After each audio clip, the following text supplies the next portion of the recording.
All right, hello everybody. Welcome to your very favorite Bronze Age Spider-Man podcast. Here comes the Spider-Cast. I'm your co-host, Michael, and as always, I'm joined by Joshua Mervell, and today we're going to be taking a look at Spidey comics from June of 1986.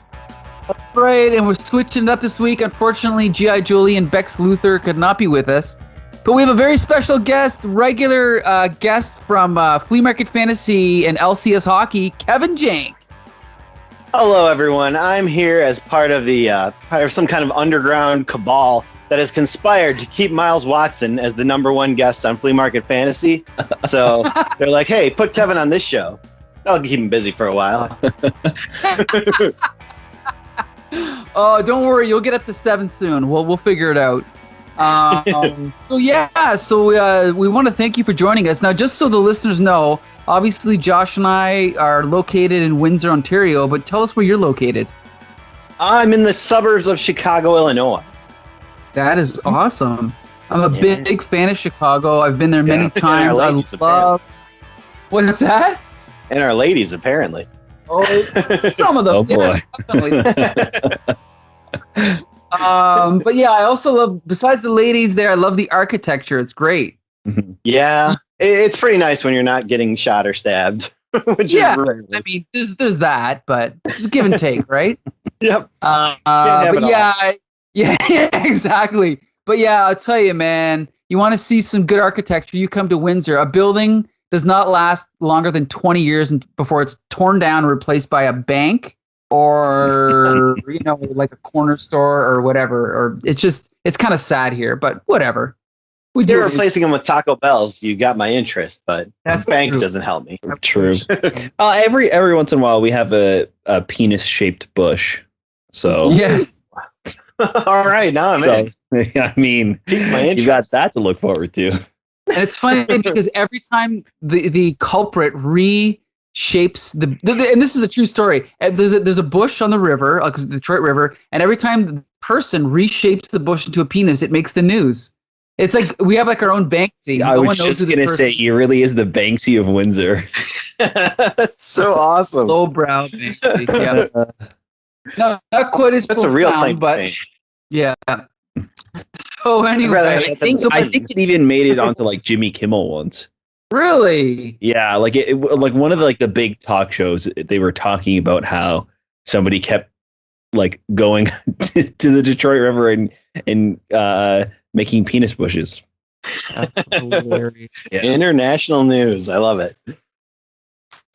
We've also been called the asshole of Canada, so that's our second claim of fame. But I've never heard that one. I heard the A taint penis and an asshole. yeah, yeah. 2 in 1. All in Okay. one place. Yep. So let's talk about One-stop Spidey shop. for a minute. So obviously, Kevin, I think you're younger than I am, right? Because yesterday's my birthday. I'm 45. How old are you? 38. Okay, not too far off. So Yeah, I'm not that much. yeah, no, are you a Spidey fan? Hell yes. Growing up, Spider-Man was one of the big ones. The first ones I got into really were X-Men and Spider-Man, and then Hulk kind of came slowly right after. But love Spidey. I know this always blows your mind, as I got into Spider-Man during the Clone Saga. And stuck around. Right. So Yeah, I mean, it obviously boggles my mind, but then, I mean, there's people older than me that, are like, I stopped reading Spider-Man at number 200. It was all crap after that. And I'm thinking, I came in after that. Yeah. I barely even read a Stan Lee Spider-Man story, but I still love Spider-Man, right? So yeah. Well, you got to understand, like, I started getting into it because of the 90s cartoon show. So then when you start reading what's going on in Spider-Man comics, you're just like, what the fuck? There's a clone and he's not the real guy? Like, this is crazy. Right. Like, I had no experience with comics really up to that point. So it's like, this is blowing my mind. Later on, you realize, oh, this is crap. But at the time, you know what? It's pretty interesting. A lot of the comics that we're reading right now in the 80s is actually what the show is based off of. yeah. And oftentimes it's the same writers who wrote the comics are writing episodes for that 90s Spider-Man TV show. That's why I started Goblin instead of the Green Goblin, probably. Yeah. There you go. Those people. Yeah, I've always been attached to the Hobgoblin, and I mean, I like early Venom, all that stuff. So that's totally my thing. That's, I mean, when I was I got into Spider-Man a little bit in like 82, 83, but then I got big into him like 87, 88, 89, right when Venom was introduced. So that's kind of my era, So yeah. Yeah, for sure. So in my opinion, this is peak era, but depending on who you talk to, maybe I'm just looking at these issues through, rose-colored glasses, but we'll find out this week how this batch holds up. First, we're going to talk about Web of Spider-Man number 15. And Josh, you're going to tell us what this one's about, right? Yeah. So we start off this issue with Spidey. He's kind of swinging through the city, tracking down the Black Fox as he's kind of recapping what happened last issue, where we find out that Spider-Man thinks that the Black Fox killed a person to steal this gem, or to steal money from the guy who gave him the job for the gem. And we know that the Black Fox didn't do it, and Spider-Man is about to find out. As he's swinging through the city, we see a man on the roof who's kind of watching out and sees Spider-Man swinging by. And the guy he's talking to on the phone, he makes a deal with him, presumably his business, evil henchman business partner. He makes a wager with him that within the next 24 hours, he's going to be able to take out Spider-Man. And if he wins, if he's able to do it, it's like double or nothing. He'll get double the amount he was supposed to for this job. So we catch up with Peter as he stops and catches the Black Fox. He learns that the Black Fox didn't actually do it, and just as he is kind of realizing that he's innocent, that's when this kind of bad guy that was in the shadows named Chance, he shows up and kind of starts his confrontation with Spider-Man. We see a bit of his powers. He's just like a regular dude. It doesn't look like he has any special abilities, but he does have like a green and gold like mech suit, or not like a mech suit, but just like a techie suit. So he's got like blasters coming out of his wrists. He's got this like cool helmet that attaches to a backpack. And the backpack has these like cameras built in, so he can see like 360 degrees all the way around him. So he's never surprised when Spider-Man sneaks up on him, which he tries to do. So as Spider-Man is sneaking up on him, he turns around and shoots him. So Spider-Man's caught off guard. Black Fox is able to get away. And as this kind of confrontation is happening, some civilians who live in the apartment building show up, trying to shoo off these guys who they assume are just like ruffians on the roof. So when he walks out, the Chance realizes that, somebody's probably called 911. He starts hearing sirens. So his odds of winning just went down. So he blows up a chimney that's like next to the civilian, and Spider-Man goes in to save the guy as Chance flies away. Spidey goes back to his apartment and meets up with MJ, and he tells her about the whole situation of him having to fix up his apartment after somebody burnt it like halfway down, and the landlady is going to kick him out if he doesn't fix it for some reason. Right. So he's worried about that. As he then realizes finally it's time to sell that golden notebook that he's been carrying around with him for like a year now. So we catch up with the Black Fox. He goes to a new dealer to try to sell the diamond. The guy realizes that he's the Black Fox, and he calls Chance and tells him that he'll stall him as long as he can. That way Chance can come down there and finish the job and kill the Black Fox. Spider-Man, as he's swinging around, also kind of happens to... I think he happens to just run by, right? Or maybe he's still tracking Black Fox. I can't remember how he... he's got a buzz from his spider tracer, right? Mm-hmm. Right. So Spider-Man and Chance run into each other as they're on their way to the Black Fox. They have like a confrontation in an abandoned kind of like construction yard. Chance is defeated because Spider-Man destroys the backpack and the cameras connecting to his helmet. Black Fox throws the Spider Tracer away and is able to escape after getting rid of the diamond, or presumably getting rid of the diamond. We catch up with Peter as he goes back to the like informant, like the jewel salesman.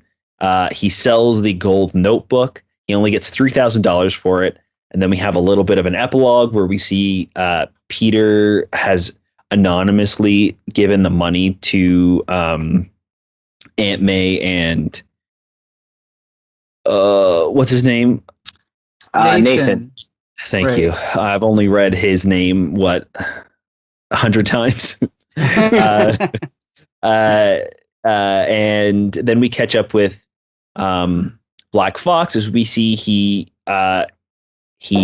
made a deal with like the embassy to give back the gem in exchange for a reward. He used that reward to go back to Europe, and we see that he's kind of still up to no good in conning people. And the last thing we see is Peter thinks he's about to get evicted from his house. He walks in and his landlady gives him a note, and they both walk into the apartment together, and MJ has completely redone the apartment for Peter. And that's where we end things off for this week. So yeah, I'll just say quickly, this was written by David Michelinie and drawn by Mike Harris and inked by Kyle Baker. And as usual, I think David Michelinie's script is not groundbreaking, but it's classic Spider-Man to me. I really like this story. I like pretty much everything about it. And also, I think because of Kyle Baker's inks, I think some of the art is incredible, which we'll talk about a little bit later. But Kevin Jank, I want to know what your impression is of this issue. I agree. It was very good. I always thought of Webb as kind of the wimpy little brother of the Spider-Man books, but for now, at least, it seems like it's holding its own, and I really like this story. Just kind of classic karma of a Spider-Man doing the right thing and, not looking out for his own interests, but then somebody ends up helping him out because he did good for somebody else. So that's a sweet ending. It's kind of hokey, but I like it. I appreciate what they're going for there. I do have one question for you guys, since you've read up on this whole Golden Notebook saga, which they should really put out as a trade paperback. I'm sure it would sell gangbusters. But why does he have to go to like a dirty, criminal fence to sell this thing? Isn't it just gold that, it used to be a notebook, now it's gold? Because the Beyonder turned it into gold? Can't you just go to any jewelry store and be like, hey, here's this thing? I always wondered that as a kid, but I think it's because, honestly, considering how much a gold ring costs, and I don't know how much it costs, but I think a notebook that size that was pure gold, like he said, what did he say? It's like $60,000 or something? Mm-hmm. Or what did he say? Whatever he said. Yeah. I think when it first came into play, we did the math, and it was a lot of money. Yeah, we found the gold prices from 1986 or whatever it was, and then we did the conversion rate and everything, and it was a lot of money. Yeah, and you figure 30,000 in 1986 converted to now, that's a lot of money. So I think the problem is that if you went to a legit dealer, it would just raise too many red flags, Mm-hmm. So I think that's why he's unfortunately gotta go to this kind of underground guy. Pardon me. And just so you know, Kevin, this has been going on for about 9 or 10 months. Now, think about that. 9 months times 3, that's 27 issues they've been talking about this gold notebook. And to be honest, I completely forgot how it ended. But I do like, like you said about the Peter Parker thing, about how he uses it to pay for, Nathan's hospital bills, and the whole karma thing, because it's kind of like because of that, he kind of gets rewarded by MJ, right, with the apartment thing. So. Yeah, I think very it's cool sweet the way ending. it works out. Right.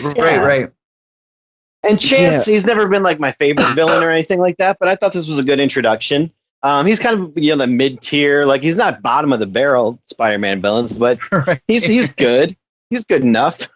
Yeah, and he's a unique, good intro. motivation. Yeah, I like the whole Chance thing. Like his name is Chance, and it's all about betting against himself, which I think is kind of cool. So, were you gonna say something, Josh? Yeah, it's kind of an interesting. I don't recognize Chance. Like I don't remember him.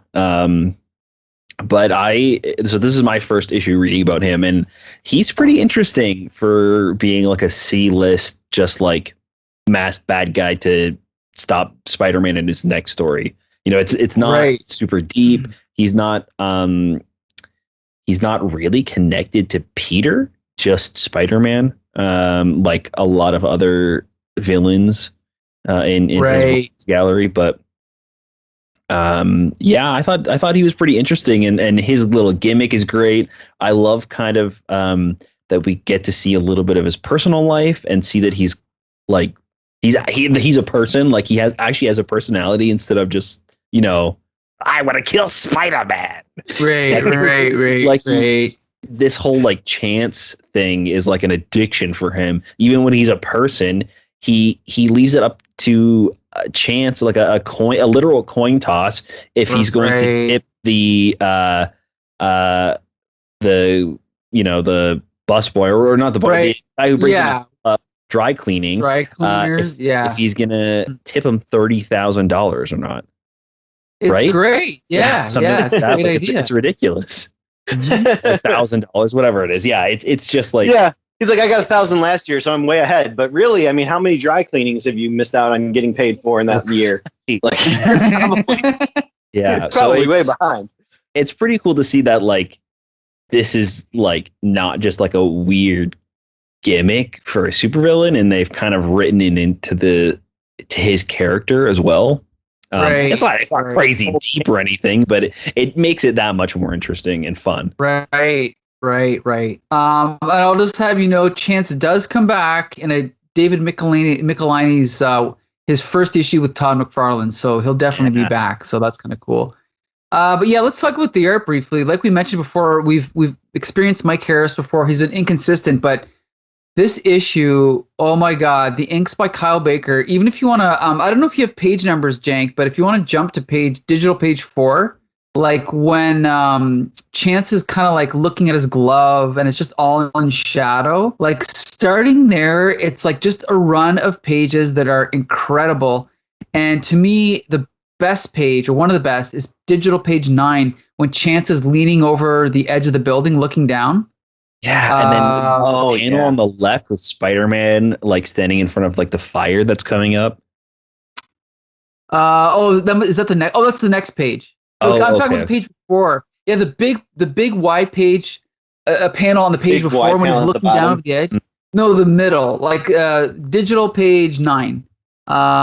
When Chance is looking over the edge there, Spider-Man's not on that page. Yeah, like, and then the next page, Spider-Man's on it. But it's just like, again, Mike Harris's pencils on previous issues, they look terrible. So maybe the inks, I think they were by Vince Coletta. Maybe they just ruined it. But like here, even the anatomy looks better. Everything looks better. But the shadow work is definitely Kyle Baker. So I'm not sure, Kevin Jank, if you're familiar. I keep calling you by your full name, Joshua Murr. But anyway, I don't know if you're familiar with Kyle Baker, but he's mostly known these days like for his indie work. Like he did The Pro, and he did, geez, honestly, I'm not an expert, but I mean, back in these days, I just knew him as an inker, and I think his work is incredible. What do you think? I like it in some respects, and some I don't. Like this whole book to me was very inconsistent. Like if you look at the page where Black Fox is talking to that fence guy, like the faces on there look incredible. Like they're so detailed, they look like real people. But then near the end of the book, you see Peter Parker and his landlord, and you're just like, ugh, this is disgusting looking. I'm gonna jump ahead here to the end. You mean like the last page? Yeah, it's not so good.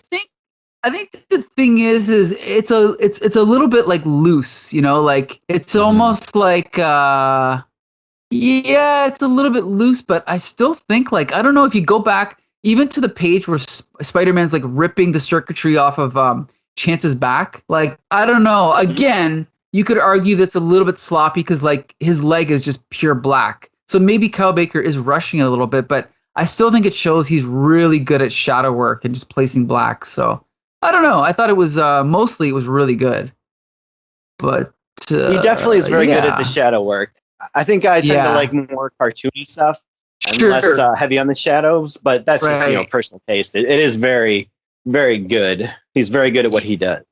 Yeah, he's probably better suited to like Daredevil or Batman or something. But anyway, it does seem a little strange. I really do like the art style in this. It does at times feel a little bit too intense for kind of like the lighter story that this is. Right. I guess it's not super light. Like it's still kind of like ground level. Yeah, I guess some guy's dead. So like, I think that the tone was fine. It's not like in other issues where it's super dark and the inking is very gritty and like there's a lot of like, or in like Amazing, a lot of the times the stories are really light and the art kind of reflects that. This I felt like it was like fine. I thought it went together okay, but at times you're totally right. The art is just fantastic in this one. Mm-hmm. And the thing is, like I keep saying, this is when I was growing up. So for me, David Michelinie on Amazing Spider-Man and also Iron Man at the same time. This is like the voice of Peter Parker and Spider-Man. This is also like when he does Iron Man. When I think of Iron Man, I think of David Michelinie's Iron Man, right? So like this is the gold standard for me. So I definitely love this era. Yeah, you're right. You could look back at it and say that it's maybe not appropriate for Spider-Man, but I guess it's what I'm used to. So, but anyway, at least I didn't get in on the Clone Saga. But anyway, so no, I kid. But anyway, so yeah, I definitely recommend this one. Again, I tend to think of Web of Spider-Man as the weak, like the black sheep or the weak link, but this was another solid issue. So I definitely recommend this one. Kevin Jank, you recommend this issue? Yeah, I definitely do. This was good all the way around. I really don't have any nits to pick that are too large here. I think Web definitely did become the worst one later on when they just started having who the hell are these villains? But for now, it's pretty good. Yeah, you're right. In fact, it's so good that next issue they reboot it, and it's not officially a new #1, but they actually put on the cover first issue of a new era because the first 15 issues were so like inconsistent. So yeah, we have that to look forward to. But anyway, Josh, you recommend this one? I definitely recommend this issue, and it's weird. I think that the reason why I like Web so much is that it is inconsistent so far, and they're able to kind of just tell these one-off stories with Peter, and they are really kind of like grounded, or the writers just have like a certain story they want to tell. These kind of like one-offs have been great, and I've really enjoyed them. So I'm a little nervous for this new era of Web. We'll see how it goes. God. Who's the new era? I think it's still David Michelinie. Oh, okay, so not that new. Yeah, actually, more like slightly used. Check. Yeah, it's still David Michelinie, but I'll have you know the pencils are by Mark Silvestri, who I'm not sure if you know him, but yeah, he's Uncanny X-Men and later Cyber. Yeah, a few issues. Yep, he's really good too. So on that note, we're gonna jump to Amazing Spider-Man 277. This is kind of a weird one, but yeah, Kevin Jank, if you are up to it, would you like to tell the listeners, all two of them, what this issue is about? Sure. I guess it's a good thing I got this one because this is the one of these comic books I actually own in the flesh. Oh, nice. Yeah. For some reason, I bought this. I think I bought this was I remember having an issue of Marvel Age that I bought way after the fact. And this was like advertised in there heavily. So I'm like, I saw this cover again. I'm like, hey, I recognize that. I'm going to buy it. Never read it, but. Okay. Not until now. Yep. Now I got my chance. Wow. Nice. So this issue of Amazing Spider-Man 277 is kind of a Marvel 2-in-1 where you get two different stories and it's kind of just cut down the middle. It's not like, one main story and then like there's a 2-page mini backup story at the end. No, it's two separate stories entirely. So it starts off with more of the regular kind of Spider-Man, like continuing on with what's going on in Amazing, where Peter Parker is kind of reeling over the fact that Flash Thompson is the Hobgoblin, or so he thinks. He's like, oh no, Flash can't be that. He can't be the Hobgoblin. He's my friend and stuff. But then Mary Jane shows up and says the same thing, and he's like, no, he's an idiot. I hate him. So it's kind of weird. He just flip flops real quick. But they start arguing about Flash a little bit, and but then he gets a mysterious phone call from Daredevil, and my interest was piqued here when this happened. Daredevil's kind of whispery, and he doesn't want to talk on the phone. He's like, hey, come down to this convent, basically, or a homeless shelter type thing, and it basically find out that this is right at the same time as the Daredevil Born Again story. Right. This is when he's kind of recuperating there, and his sister Margaret is taking care of him and stuff. So Peter Parker goes to see him there, and it's kind of funny because he's like, oh, this must be his his secret base. Usually he pretends to be a lawyer. Now he must be pretending to work out of this, homeless shelter here. But no, he's not acting. That's funny. This is not some secret Daredevil, concoction. He's actually just living there. So he looks terrible when he sees Daredevil, and he kind of starts talking to him about what's going on in his life. Daredevil kind of recaps all the events of Born Again. And he kind of drops like, hey, the Kingpin might know who you are too, so you better watch out and, don't get involved with the Kingpin. Just let me handle it, because that's working out real well. Right. I did appreciate that this tied into Born Again. That was one of the, as much as I love Born Again, like it was always weird that he didn't reach out to Spider-Man or something like that. Right. So it is nice to see this part of the story and be like, okay, he did, and Peter just kind of didn't really help that much. Yeah. Cool. I just want to quickly point out there's also the FF and the Avengers and the X-Men. Yeah. They're also all in New York, but they never explain that, but whatever. Yeah, they can't take down the Kingpin because they don't have any evidence on it, but they could give you a place to live. Right. Good point. Good point. Yep. So that's a little strange. But Spider-Man, he's like, oh man, Daredevil looks bad. I got to do something. So he swings off to go see the Kingpin. He's gonna go have some words with him, and try to. I guess he also probably wants to figure out whether the Kingpin does know who he is or not. I'm sure that's partially on his mind, is trying to get to the bottom of that. So he swings off, goes to the Kingpin's, high rise. He sneaks in, and this is a pretty good scene where he starts, saying, "Hey, I've heard about what you're doing to Daredevil. This ain't cool." Which just confirms exactly, if the Kingpin wasn't sure that Daredevil was Matt Murdock, he knows now. Right. If he thought that tip was false, like now he's sure. But it's cool because the Kingpin keeps trying to get his weapons. He's trying to grab his cane with the secret weapon inside. Right. Spider-Man webs it up, and he's like, "Oh, I'll hit my intercom and get all these guys in here." And Spider-Man blocks him, so he keeps preventing the Kingpin from getting any kind of help, which is pretty cool. And him and the Kingpin get into it a little bit, and Kingpin's just like, no, Daredevil's always been obsessed with me. I don't even care about him. And Spider-Man's like, I'm going to get you. And the Kingpin just starts going off on about oh, well, you're my best ally, pretty much. You weed out the weak criminals, and then the strong ones come work for me. So you're pretty much on my payroll. And he's trying to make Spider-Man feel bad, and he's not totally buying it. And then Spider-Man's just like, you're going to slip up one of these days, and then we're going to get you. And so he leaves. Kingpin sits down in his chair, and wouldn't you know it, he sits in a pile of webbing. Good to see that after he stripped a man of his life, Spider-Man's playing pranks on him. He got him back.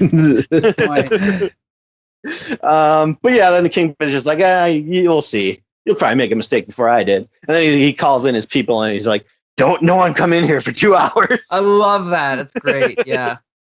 So good. He wants to wait till the webbing dissolves, so that's pretty good. I like that ending. Mm-hmm. And that's pretty much the end of the first part of the story, or the part of the story that the cover promises that has all the TMs and Rs. There's so many registered trademarks. Right. First part of the story. The next part of the story is Cry of the Wendigo.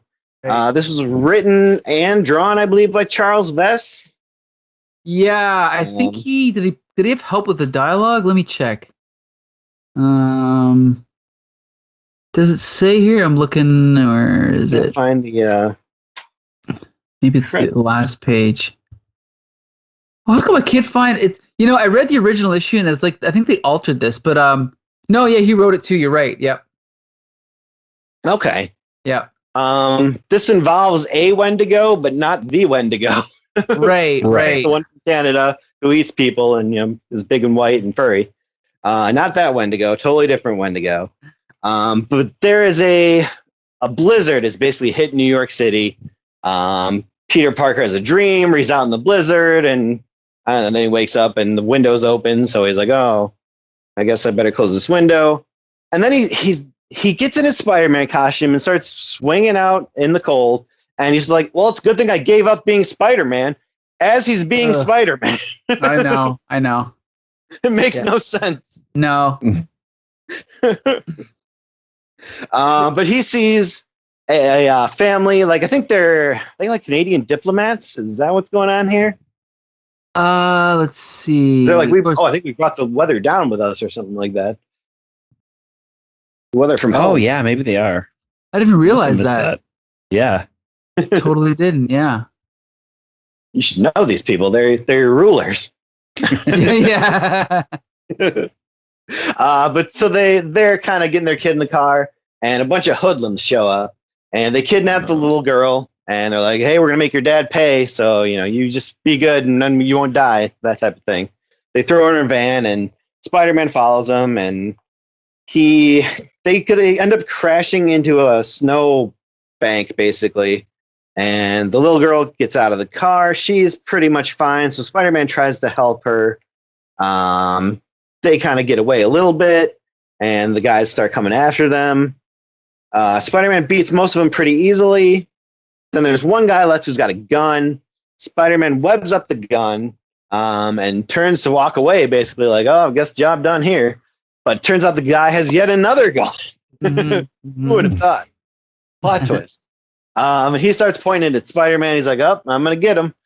But I guess some green arm of this Wendigo creature, which the little girl had been talking about, was like some, I don't know, spirit of the cold or something like that, reaches out, and I'm not sure what it does to him. He just screams. We're just like, "Oh, it got him." I guess that's the ending there. Yeah. Mm-hmm. Yeah. What comes to him, I don't know. Spider-Man gets the little girl back to her parents, and then he basically goes back home and goes right back to sleep again. And then we see the Wendigo walking away, right? Yep. The Wendigo. So yeah, like we said, this is not the Wendigo from like the Hulk and all that. This is not at all. This is the official like mythological Wendigo. So this is a different one. And I'm not sure if you're familiar with Charles Vess, but I think he's mostly known for I think he did some work on Sandman, and he's got his own creator-owned stuff.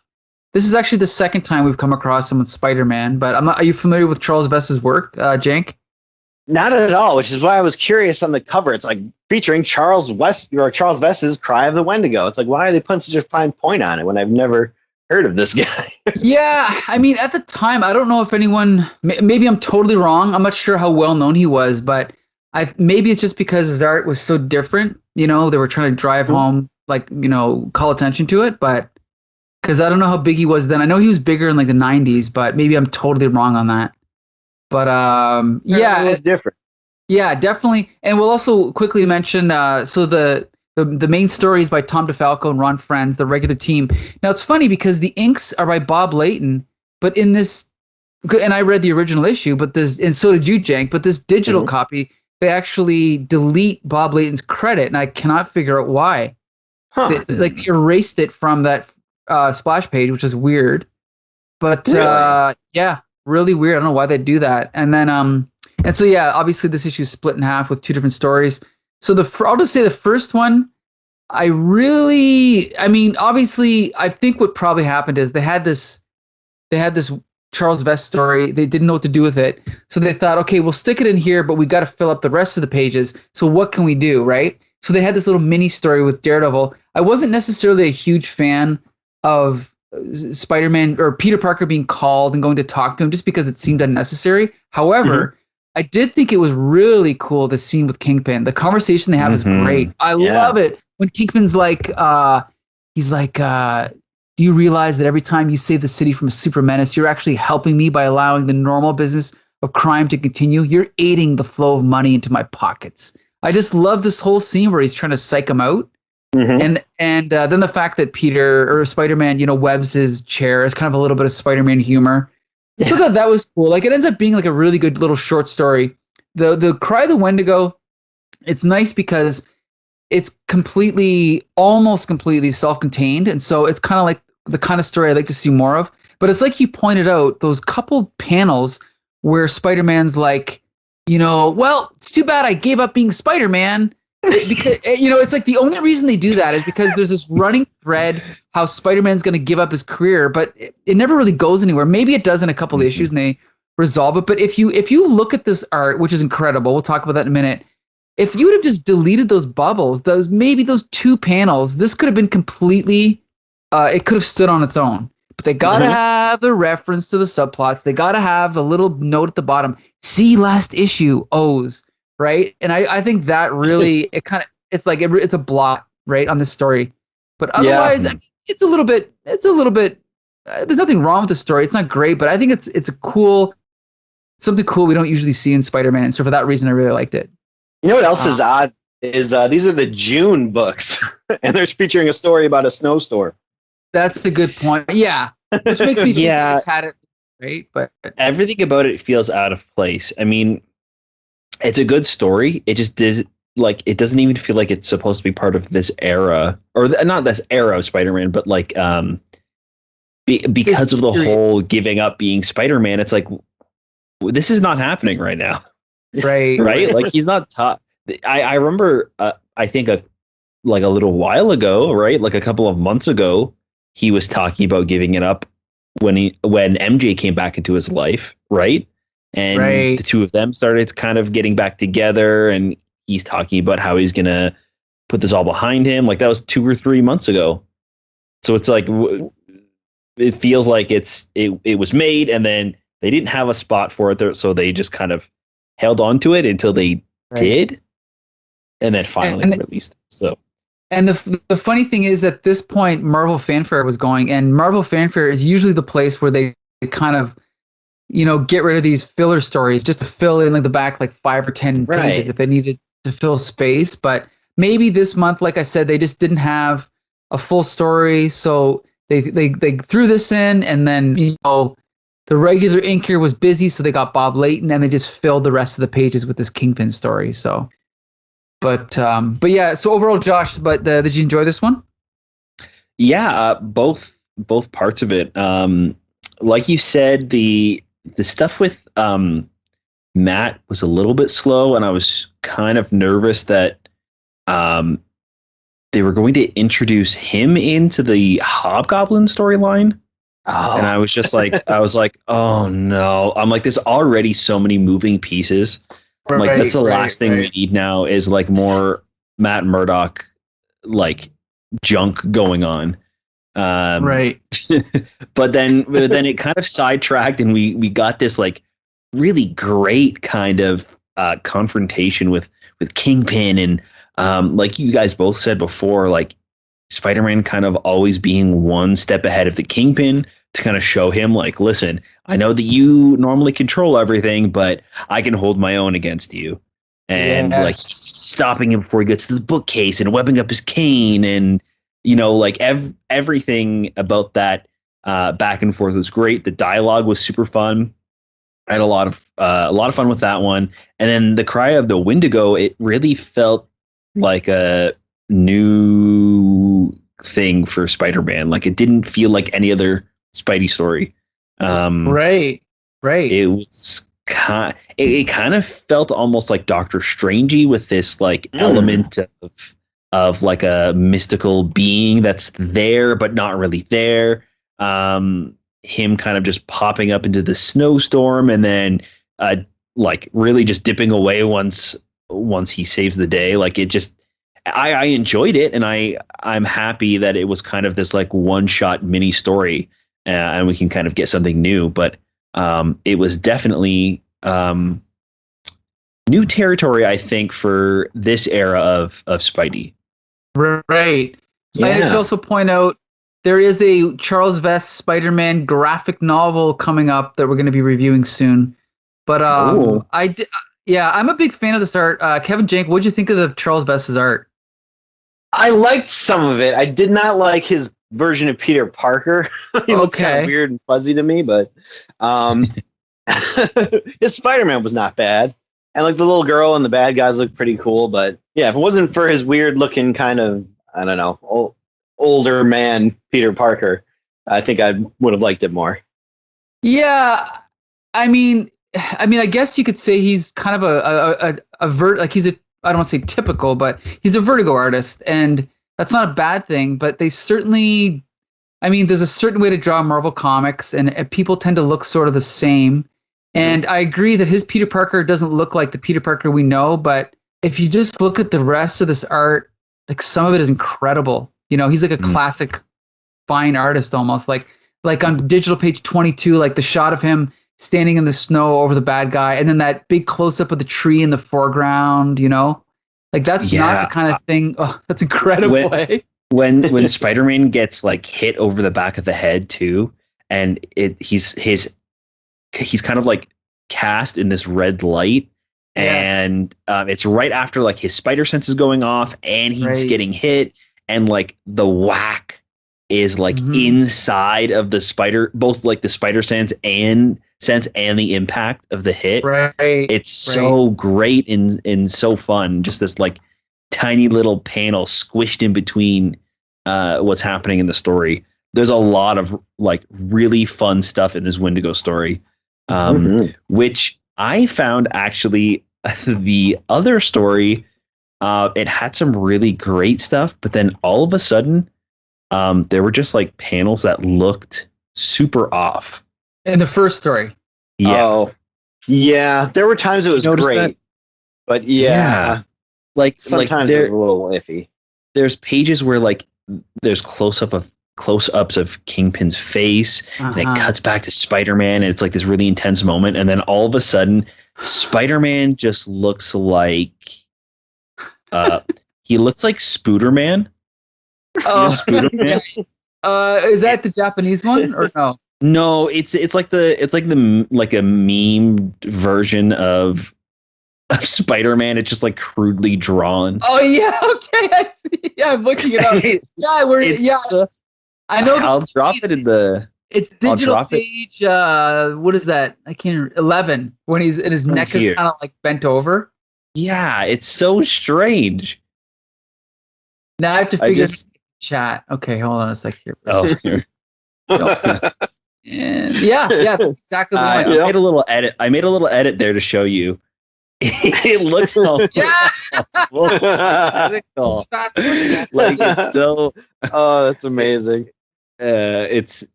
So I really did enjoy the art for both of them. But for some reason, that first story had like some really weird moments where it might have just been rushed. You know what I mean? Like some panels are just quickly done to move on to others, or deadlines are coming up. But that Wendigo one was super fun, and I also really like how the Wendigo itself was drawn, where it's not really, it's got almost like an abstract creature. Right. We never really see it in like full. You don't see it much except for that title page. Yeah, and even that, it's like mixed in with the storm, and he's like, the Wendigo's like screaming, and the mouth is like open and like stretched out into the snow that's being blown. There's some fun stuff in there. Yeah, like the way I see it is Tom DeFalco and what's his name, Ron Frenz. They know how to draw comics the Marvel way, and I love them for that. But they certainly don't have any aspirations to make it great art. They're just I'm not to say they're churning it out, but I don't think they really care if one panel looks bad or one scene is bad. They're kind of just like, hey, it's only comic books. Whereas on a monthly schedule. Yeah, right. Whereas Charles Vess is clearly more of like a fine artist, and he might have taken 6 months to draw the story. We have no idea, right? Mhm. So it's two completely different things, and yeah, I like them both for for different reasons. Hmm. Yeah, like I wouldn't want every Spider-Man story to be like the Wendigo one, but I definitely did like it. So Yeah, it was a nice change of pace. yeah, The art. This is what I was talking about earlier, where the art and the story really led itself to each other. Like they go hand in hand. I don't know if I would have liked the Wendigo story as much if it wasn't done in this style. Like if it was done like It was the Ron first Frenz. issue. Yeah, like it's not that it would be bad art. It's just that I don't know. There's something charming about this, like more artist like style. Like it's like you were saying, like more of a fine art. right. I think it really elevates this kind of simple story of Spider-Man saving a family in the middle of a snowstorm. Yeah, and I mean, sorry, go ahead, Jank. I could see why they gave him a graphic novel of Spider-Man to do. Like, this is definitely an interesting take on the character. Right. Yeah.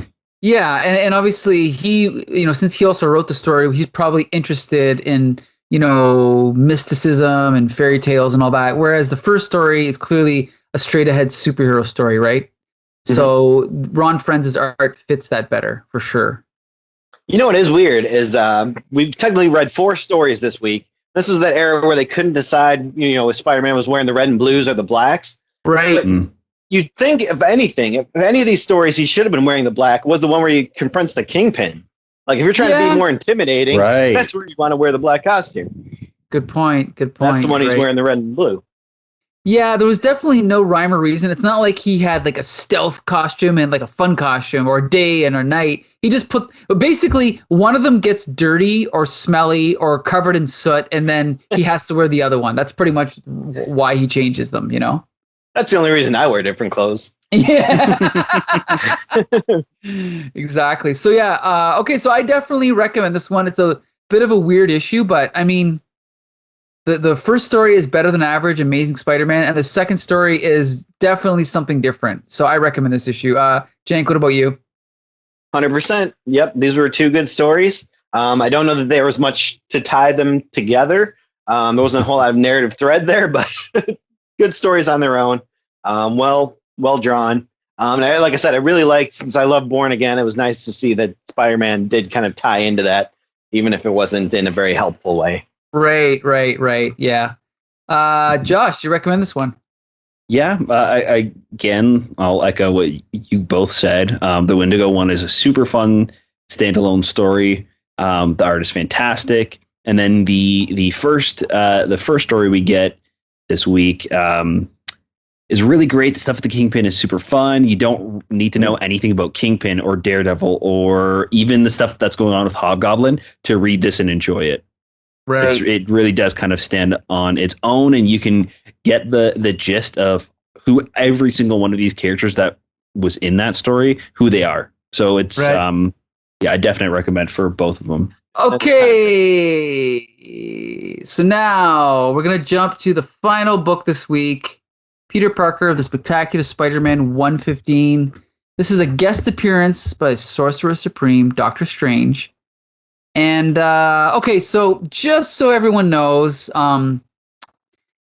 we've noted lately that the artist Mark Beachum, who draws Peter Parker, is notorious for drawing women in sexually suggestive positions and situations. Now, this opening scene is gotta be the most ridiculous, because the narration says, this is Brenda Berman. She hates being alone, but she's used to it. She got used to it in high school when terminal acne and a dumpy figure made her an outcast. Well, judging by the way she's drawn, I just don't see it.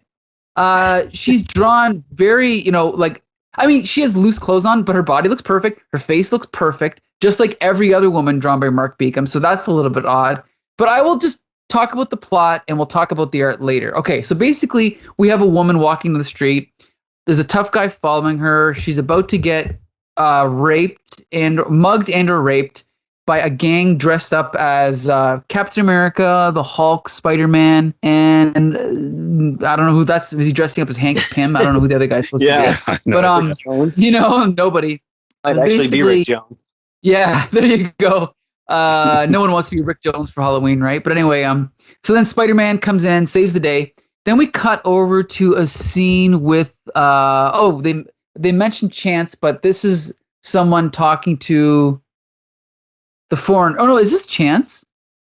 No, this is the foreigner. This is the foreigner, right? I got confused because there's a little bit of one of my favorite friends. Yeah, there you go. Mustache. What's that? He doesn't have that cool pencil thin mustache though. That's how you seen apart. So then, so this is the foreigner who's going to become a bigger character later, but we kind of just get a cool scene with him where he tells this guy, he's like, pardon me, he's like, for your fee, I offer a challenge, 2 identical boxes. And we see these little, like almost like whatever, like tiny boxes on the table. One contains £500,000. The other has a very touchy snake. Open one. Well, what if I'm wrong? You'll die. So that's a kind of a little, a nice little scene to introduce this character. And just like Chance, he had his little gimmick, and this guy has his gimmick. Of course, they're the same gimmick, but that's okay. Mm-hmm. So anyway, this one's great. Both of the boxes had the money in it anyway, so they should have just gone for it. Yeah. So then we cut over to a scene straight out of an Olivia Newton-John movie where Black Cat is dressed up in her workout gear, and there's like it's not really panels. It's like what do you call this? A montage? Not a montage. Like a collage. What is it? Collage. Like a collage of her like working out, like 1, 2, 3, 4, 5, 6 shots of her working out in different positions. Basically just an excuse for Mark Beachum to draw like a beautiful woman, which is fun. Yeah, it really is just to remind us that Felicia is a beautiful woman and nothing really else happens. Yeah, it doesn't really advance the story. I actually posted this on Facebook, like not this, but previous examples of this, and most people agreed with me that it was ridiculous, but there's always that one guy that's like, anyone that thinks this is outrageous is secretly contributing to the oppression of women, and I'm like, shut the fuck up. Anyway, okay. So I blocked him. But anyway, okay, so back to this. I find it very surprising that you were in a Facebook argument. Yeah. Well, I'm shocked because I thought they banned you. Like today I was almost banned again for 7 days because I posted a meme with Hitler in it, but it was an anti-Hitler meme, and so I had to dispute it. And apparently they got their guys on it, and now I'm not banned. So anyway, it was going to be a weird start to the invitation, but what's that? You'll find a new reason to get banned tomorrow. It's okay. Gotta try harder. Call someone else white trash on Facebook. But anyway, so then we cut over to Peter Parker, who's getting the gears from Kate Cushing. Or no, which one's her boss? Is it Kate Cushing? Yeah, and Jordan Mercado is the other photographer. And she's chewing him out, comparing him to Lance Bannon, which he doesn't appreciate. Meanwhile, Peter Parker catches these this couple in the like the storage closet. I don't think I've ever seen these characters before. Ralph Mackie and Anne McIntosh. I don't think I've ever seen them in any other Spider-Man comics, but he catches them like about to have sex in like yeah. Not in the last 6 years worth of comics. Right. They've been in that closet a long time. Right. For the golden book. But anyway. And then we cut over to the running subplot of Joe Robertson's son coming home. He's at the airport. And this is the scene where Joe Robertson meets his new wife, who, shocker, happens to be white. And, back in the 1980s, this was a bigger deal than it is now. But so it's kind of like a guess who's coming to dinner type thing, and I'm sure that'll play out in future issues. Then we cut over to Spider-Man. Okay, now this is a weird scene because we get another. Again, I will admit, this is a weird issue. This is another running subplot where there is a kid at a school who is being physically abused by his father. One of the teachers tried to press charges, but because of that, the father countered by accusing the teacher of being a child molester, blah, blah, blah, blah, blah. However, in this scene, and by the way, the kid also, the father has also invented some kind of disintegrator device or something. And in this awkwardly staged scene, Spider-Man is swinging, around the city, and he happens to come upon Joy Mercado, who's, I guess, reporting the story. He kind of like looks in the window just as the scene is happening where the teacher has been knocked over by the father. They're arguing, and Spider-Man comes in through the window, doesn't say, he doesn't say anything. This is a really badly written scene. He doesn't say anything. Like, this is, again, we talked about like the art not matching the writing. The art in this issue does not match the writing at all. Like, if you notice, Spider-Man scares everybody, and then for the next 3 panels, he's just there. He doesn't say anything. It is so awkwardly executed. But anyway, yeah. So then we cut. Yeah, it's weird, eh? So then we cut. They barely acknowledge his presence. Yeah, he like jumps through. He's got this like scary like pose, and then all of a sudden he's just like on the ceiling upside down, and they continue the conversation with him. Yeah, you're right. It's just so badly done. Like, oh, hey, Spider-Man. Anyways.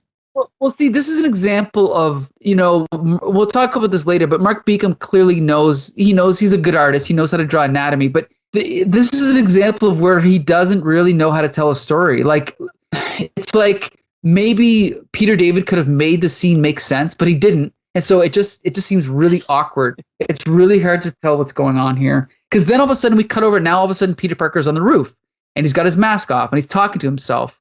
But there's really no connection with what just happened. Then we cut back to the kid, and another awkward scene where he's talking to himself, and now Peter Parker is down on the ground, and he's chasing after Joy Mercado and Lance Bannon. And now then he's in the restaurant with, this is the teacher, right? And they're talking about what he can do and blah, blah, blah. Then it cuts back to him. Now he's back at the Daily Bugle. And I always remember the scene from when I was a kid where he's flipping the coin. Now, this is another example. This was so good.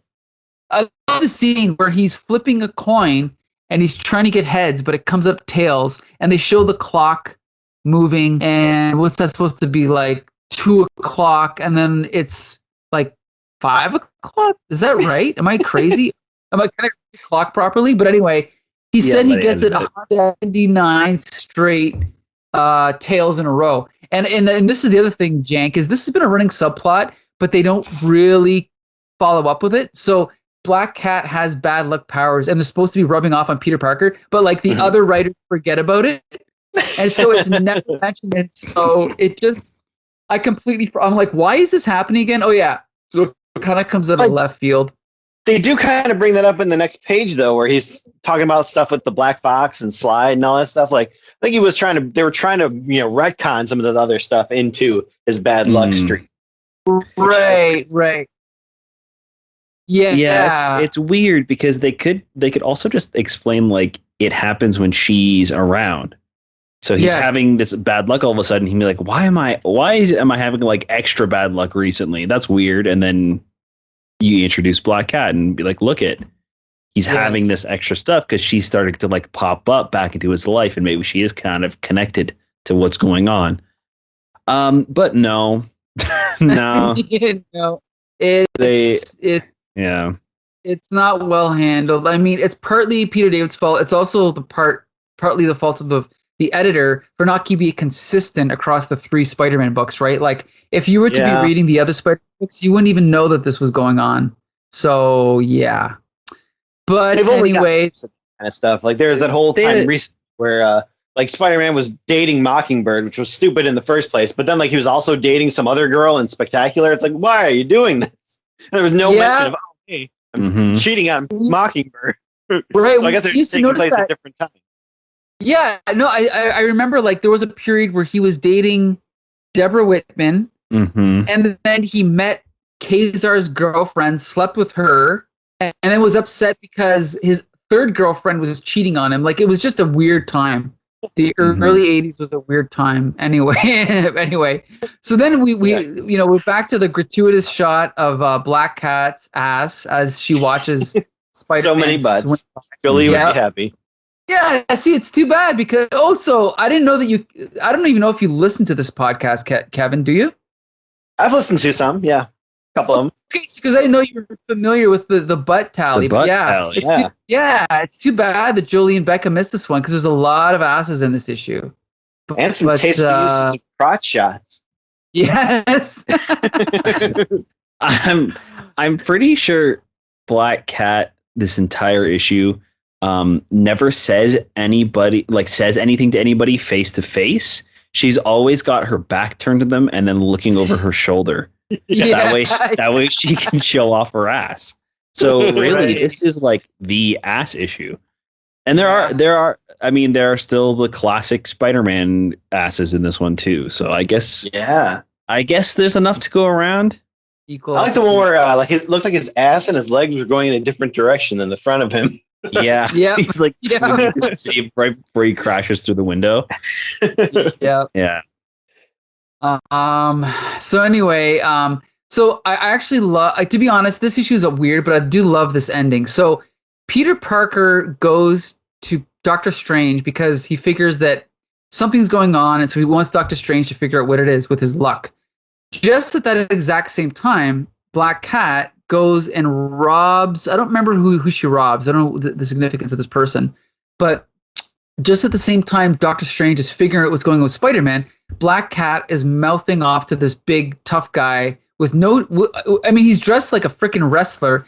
He has like, they're not even like pants. They're like tights, like wrestling tights.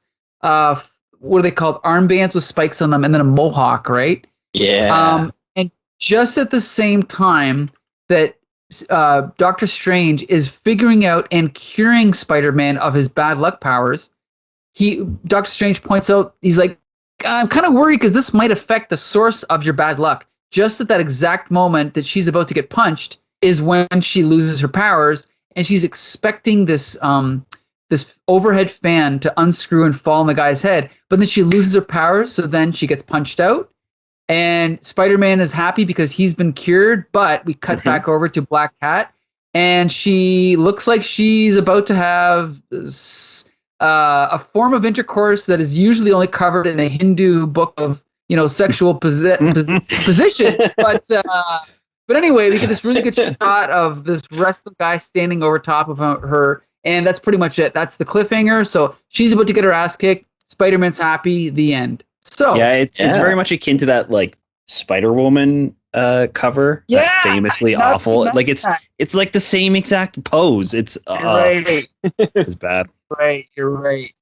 So yeah, this was an awkward one. I had it as a kid. I've read it many times. I've almost got it memorized. There's some things about it I really like, but overall, a very awkward issue. Not helped by, again, the art not quite matching the script. There's a lot of unnecessary subplots. Like there's too much in one issue. Like this is not really one story. It's like 5 subplots, right? That they just touch on as they go. So, yeah, but that's kind of Peter David in a nutshell. Like, he's always playing the long game. He's not in it for just an issue here and an issue there. Well, here's the thing. Go ahead. I agree with you. He does kind of always have that in his stories, especially with like really Peter Parker. They always have these like subplots that they refer to, and then they get back to the regular story. This one, I couldn't tell you what the main story was. The whole thing was like weird subplots that they kept like cutting back and forth to. Yeah, like, I see that. I don't even know how to like describe this issue as like a story. Well, here's the first. I just want to ask Kevin: are you a fan of Peter David? Oh hell yeah! He may be my favorite comic book writer. If not, he's right up there in the top 3. Oh, and Becca and Jolie were not here this week to hear that. Because Peter David is definitely one of my favorite writers. He's the first writer I followed by name, and he's probably the reason I like Spider-Man to this day. Like this run on Peter Parker is why I love Spidey. And so far, I've got nothing but bullshit from Becca, Jolie, and Josh. And now 2 of them are not here. And I've got my main man Kevin Jank here to back me up, and then but that's instead hopefully they listen to this. They'll find out later on. Well, they won't read these issues. They won't listen to this episode, but whatever. No, I will say one thing though. You're right, Josh. This doesn't.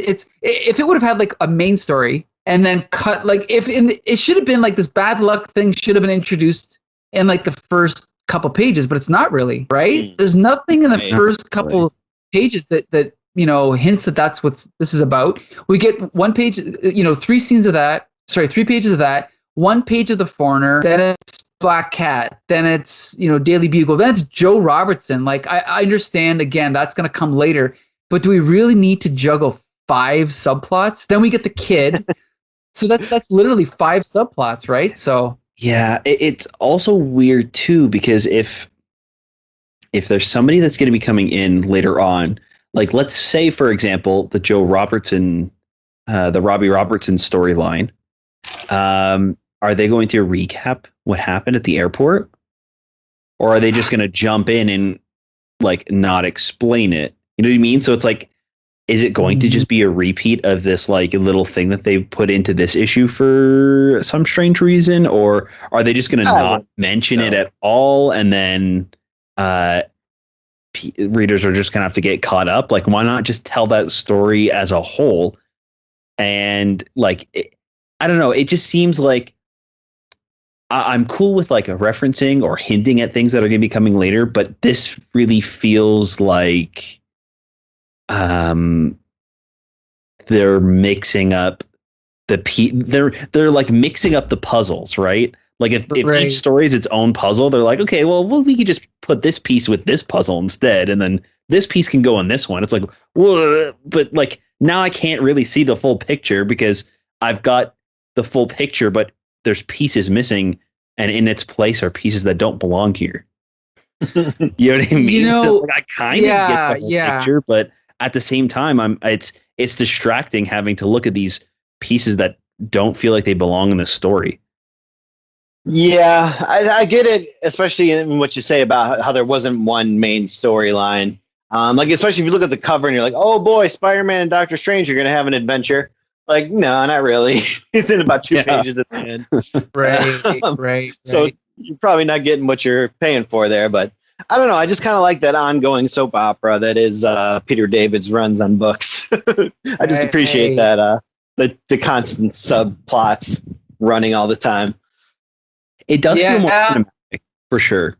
Like it feels like a TV show where they are cutting back from character to character, but usually when they cut back and forth, it's because their stories somehow are connected. Not that it's like, oh, this is something that you don't need to know about till like next season or whatever it is. Like it to me, it doesn't feel like it meshes as well as it could. I think the other thing too, and I think I mentioned this recently, how Star Trek: The Next Generation used to do it poorly, where they would have one episode that didn't have a strong enough story, so they'd kind of have an A plot and a B plot. But if those 2 plots did not tie together, it feels awkward because you're watching the show waiting for them to tie them together, and then they just never do. Like in one episode, Data is having dreams that are unexplained, but then Troy is also getting visited by her mother, and it's like, what? This doesn't tie together. There's a theme here. So yeah, that's kind of what this feels like. It doesn't tie together. So it wanted to be like a Seinfeld episode where all the plots. Oh yeah, like the marine biologist is just so great that how it like all ties in together at the end. Yeah. Yep. Yeah. By the way, I've got 2 friends who love Seinfeld, but do not like the fact that the plots all tie together. And really? I'm like, why do you like Seinfeld? Seinfeld. Yeah. Exactly. I know. Anyway, doesn't make any sense. Okay. There is some there is some great stuff in this issue. I don't want to say I didn't like it altogether because I like some of the pieces of this puzzle. Like I really love this opening with like these goons pretending to be Avengers. Right. So they're like hidden, but like also like if they're ever like reported to the police, it's like, yeah, Captain America and Spider-Man came up and like mugged me in the middle of the alley. Right. It was totally the Hulk who had to be right. But it's still like, it's interesting, right? It's not just like some hooligans. It's like these guys kind of have something unique and fun about them. The guy who's they're pretty fun for rapists. Yeah, sure. Okay. Well, the guy who's Captain America grabs a garbage can lid to protect himself against so he's like swinging around what looks like a shield, and like there's something interesting and fun is happening. And I like that the Hulk guy was like Hulk stomp. You can't really get stomp, right. Yes. But then we cut over to like this weird thing with this dude. I can't even remember his name. Not Chance, the foreigner. Right? It's just like I guess he's kind of cool. I don't know. He's only cool because you're telling me he's doing something cool. I don't think this box thing is that interesting. It's like I think it's so. I don't mind. I think it's cool. Yeah, it's a cool quirk. It feels like Chance, but worse. You know what I mean? You mean better? Like I enjoyed what was going on with Chance way more. Where it felt like more like an addiction. Like he's addicted to gambling, and it's kind of like ruling his life, and that's why he does this like whole Chance gimmick, right? Like even in his he's like life, he's doing like a guy addicted just, to like, gambling, whereas like the foreigner's like Jigsaw. He just wants to mess with people. Yeah, he's just like a bad Bond villain. Like he's just kind of like weird traps and gimmicks to because he's a bad guy. But yeah, I don't know. There's some fun stuff that happens, but for me, it just doesn't like work as a whole, as a story, as a book. Yeah, I will say that again. I read all three of these issues when I was a kid, and this is the one that stood out. Like Peter David's always stood out more to me, but I can agree that looking back, Webb is probably more of a consistent story. But there's definitely moments in this that stick out more. Like I just think Peter David is a more creative writer, and you know, was memorable in this one. Yeah, his dialogue is always so good. And what was I going to say? Another thing about him is like, you know, the whole gag about the hoodlums dressing up as Avengers. That kind of thing may be commonplace now, but I'm telling you, back in these days, the only other writer I can think of that would be that kind of self-aware would be like Steve Gerber. Like there was no other writers that were. I don't know if you want to call this like postmodern or meta commentary, but no other writer would even think to put in. It's not just funny; it's also, you know, again, just who'd even think of this? Just these bad guys dressing up Halloween masks at Avengers. Mm-hmm. Like again, he just adds that little extra element of creativity. I think that most other writers at the time didn't have. Mm-hmm. Yeah, he was kind of Joss Whedon before Joss Whedon with all the meta stuff and the commentary references and stuff like that. Yep. I remember reading Peter David's Incredible Hulk, and you know, the Hulk saying something, okay, I'll be back. And then Rick Jones is like, oh, great, now he's the Terminator.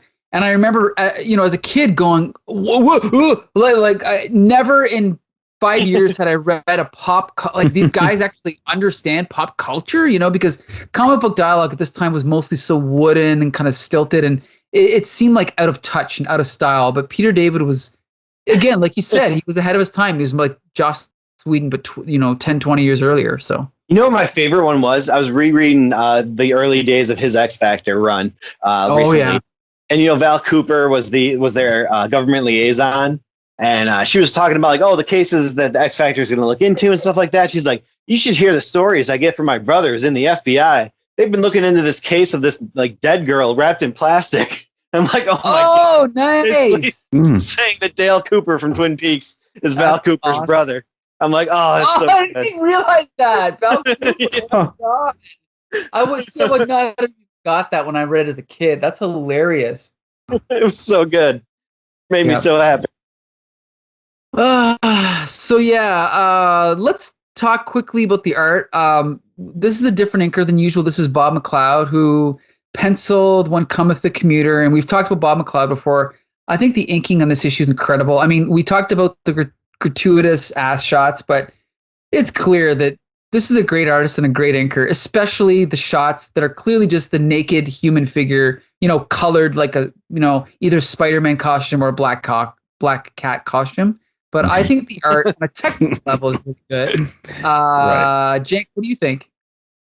I agree. Yeah, the art was really good, especially even some of the faces, like Peter Parker when they're at the diner, like getting dinner. They got that really close-up shot of his face. I thought that was very well done. I had never really seen much of this guy's art, but I really liked it. Yeah. Josh, what do you think? Yeah, there's some really great stuff with the inking in this issue.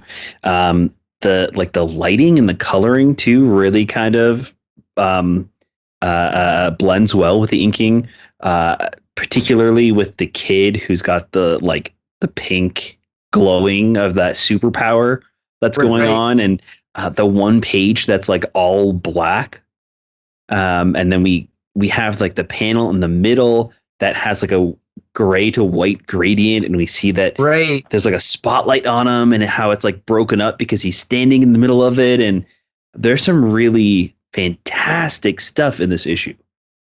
Yeah, it's another example of where this guy is obviously maybe not a great comic book artist or cartoonist, but he's a great artist, and he probably, I think he went on to probably, better things, for lack of a better term, like higher paid gigs with maybe advertising and stuff like that. But he is clearly a great artist. Like, this anatomy here is incredible.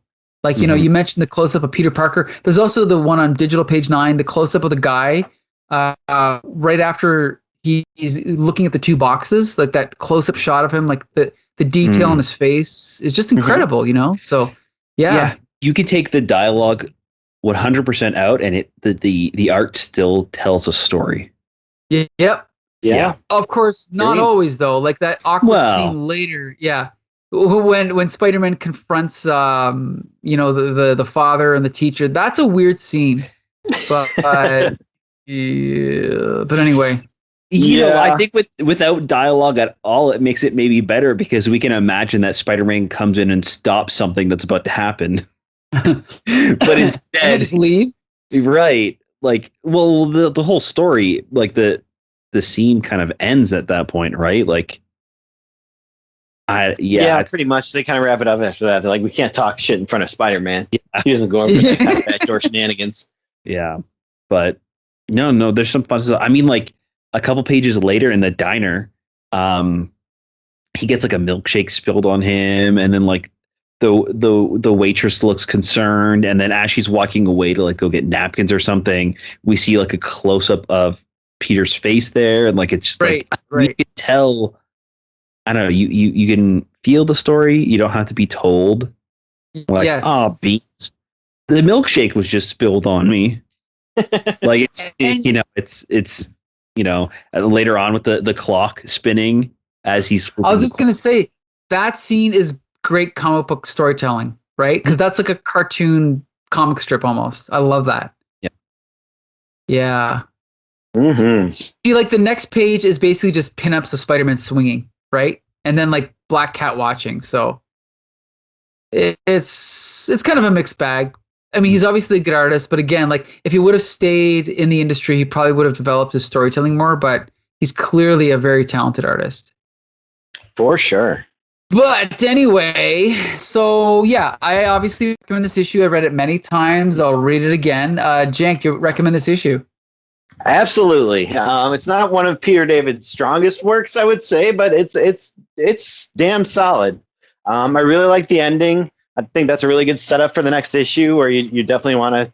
I'll probably end up reading the next one just to find out what happens, even though obviously, Black Cat's probably not going to die. Spoiler alert. Yeah. But you're right. Cool. It's a good ending. Yeah, it's a good little twist, whereas he just wants to get rid of this thing, and he's not really thinking about what it's going to do to her and what she might be doing at the time. And he figures it'll be fine, but nope, not so fine. So I like that. And it did end with him talking about Doug Henning, which was interesting because that Incredible Hulk issue that we did on Flea Market Fantasy, Peter David also made a reference to Doug Henning in that book. Wait, who's Doug Henning? He's a magician. Oh, okay. Interesting. Okay. Yep. So we found Peter David's secret sauce. It's references to Doug Henning. And Joshua Mervell, do you recommend this one? So this is tough. I don't think I would recommend this issue, but I would show people parts of the issue, if that makes sense. Like I wouldn't say this is a great story, you should read this comic, but I would definitely be like, here, look at this, these moments with the goons and the masks, and then like later on with the stuff with Doctor Strange, the stuff that feels like it's supposed to be part of the story, I think work really well. And I would, tell people about it or show them, but I would not go out of my way to recommend this issue as a whole, as a story on its own. I recommended it for nothing else but the quarter thing. Like the quarter thing actually did make me laugh out loud. Just how much he kept going back and flipping that coin again. Yeah, I agree. That's that's a scene that stuck out in my from reading it as a kid. It's a really cool scene. So yeah, that wraps up this week's episode. We want to thank Kevin Jank for joining us all the way from Chicago. Thank you, Kevin. Thank you so much. Anytime. Hopefully, this is the first of a possible 7 appearances, right? Never know. I got to beat Mike Dell. We'll see you for the next 7 weeks. Oh, and by the way, just so you know, Mike Dell's never been on Spidercast, but he will be in a few weeks. But you did never. No, but you beat Mike Dell to it. So there you go. Right. I'll always have that feather in my cap. I still have to guest star on Flea Market Fantasy. Oh yeah. Once you guest star, you might not be saying that again, but you'll see. Okay. But yeah, but no, that'd be fun for sure. Yeah. If you like a slower pace look through the comic, it's the show for you. Yeah, exactly. If you were on Flea Market Fantasy, we'd still be reviewing the plot of one comic. So Anyway, but yeah, so we'll definitely have you on again. And like you said, you're probably going to read the next issue. I hope everyone reads the next week's issues because Web of Spider-Man at number 16 is rebooting. The cover says, "Don't miss the first issue in Web's daring new adventures into mystery and suspense." So join us next week for the look at Web's new direction. Amazing Spider-Man deals with the revelation that, the false revelation that Flash Thompson is the Hobgoblin. And the return of Scourge, the guy who just kills random Marvel villains. And then Spectacular Spider-Man features an early appearance by Sabretooth, looking slightly different from the way that we're kind of used to seeing him. So be sure to join us. And skinny Sabretooth, right? Yep. Yeah. And Josh, you can take it from here. Yeah, we want to thank you guys so much for listening to the podcast. It really helps when you leave us a review over on Apple Podcasts. Or you can drop us a line on Twitter at HCT Spidercast. Please let us know what you guys think about the comics we're talking about and the podcast itself. We want to keep that comics conversation going. That's right. So until next Monday, Spider Friends, go for it.